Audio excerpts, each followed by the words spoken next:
Bonjour les amis, aujourd'hui nous allons lire l'évangile de Luc au chapitre 1er, versets 57 à 66 et puis le verset 80, pour parler de la nativité de Saint Jean-Baptiste.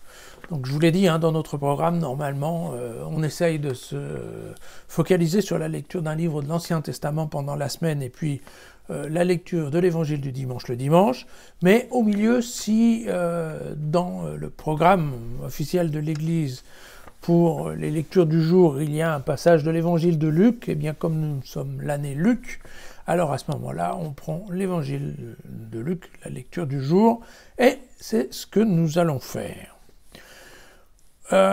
Pour Élisabeth arriva le temps où elle devait accoucher, et elle mit au monde un fils. Ses voisins et ses parents apprirent que le Seigneur l'avait comblée de sa bonté, et ils se réjouissaient avec elle. Or le 8e jour, ils vinrent pour la circoncision de l'enfant, et ils voulaient l'appeler comme son père, Zacharie. Alors sa mère prit la parole. « Non, dit-elle, il s'appellera Jean. » Alors ils lui dirent « Mais écoute, il n'y a personne dans ta parenté qui porte ce nom. » Et il faisait des signes au père pour savoir comment il voulait qu'on l'appelle. Et celui-ci demanda une tablette et il écrivit ces mots « Son nom est Jean. » Tous furent étonnés. Et à l'instant, sa bouche et sa langue furent libérées, et il parlait bénissant Dieu. Alors la crainte s'empara de tous ceux qui habitaient alentour. Et dans le haut pays de Judée tout entier, on parlait de tous ces événements. Tous ceux qui les apprirent les gravèrent dans leur cœur et se disaient « Quel sera donc cet enfant ?» Et vraiment, la main du Seigneur était avec lui. Quant à l'enfant, il grandissait et son esprit se fortifiait, et il fut dans les déserts jusqu'au jour de sa manifestation à Israël. Voilà ce passage sur la nativité de Saint Jean-Baptiste, car effectivement, l'Église catholique fête aujourd'hui, le 24 juin, la naissance de Saint Jean-Baptiste. Alors, il faut savoir qu'en effet, au cours de l'année liturgique, il n'y a pas tellement d'occasion de fêter des naissances, si ce ne sera celle de Jésus, bien sûr, celle de la Vierge Marie et aussi celle de Saint Jean-Baptiste. Donc, la nativité du précurseur, puisque on sait bien qu'en effet Jean-Baptiste est le précurseur de Jésus, c'est un événement important pour l'Église. Voilà. La date choisie confirme cette importance, puisque vous voyez que le 24 juin correspond au solstice d'été, donc la date à partir de laquelle les jours commencent à raccourcir, alors que le 25 décembre, bien entendu, correspond au solstice d'hiver, date à partir de laquelle les jours ont tendance à rallonger. Et on se souvient de ce fameux passage de l'évangile de Jean au chapitre 3, verset 30. « Il faut bien que lui grandisse et que moi, je décroisse. » Donc, comme vous voyez, l'articulation du phénomène est bien agencée. Voilà.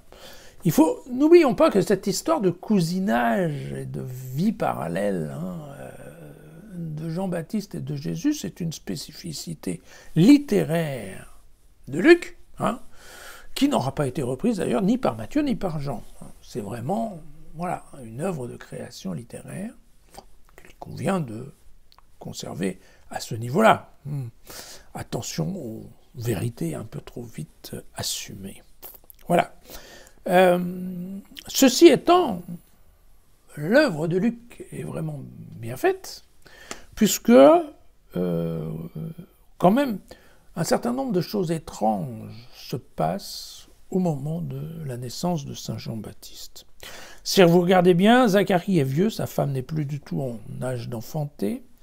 C'est un ange qui vient annoncer au père la future naissance, et c'est quand même pas du tout courant, même à cette époque. Zacharie devient muet pour ne pas avoir pris au sérieux la parole de l'ange. On se souvient que cet enfant va tressaillir dans le ventre de sa mère quand Marie va venir la visiter. On voit bien que tous les voisins qui sont dans la joie, petit à petit, passe dans la crainte. On comprend bien qu'Élisabeth connaît le nom que l'ange avait donné, avait dit à Zacharie, alors que Zacharie étant muet, il n'a pas pu donner ce nom à sa femme, mais ça n'empêche qu'elle le sait quand même. Et puis, bien entendu, il y a ce merveilleux passage qui fait que dès que Zacharie a pu écrire le nom de Jean, eh bien, tout d'un coup, sa bouche se remet à fonctionner, sa langue se remet à bouger, et il recommence à parler. On voit bien que tout ça est très bizarre, et certainement, il y a de quoi en faire une fête. Voilà.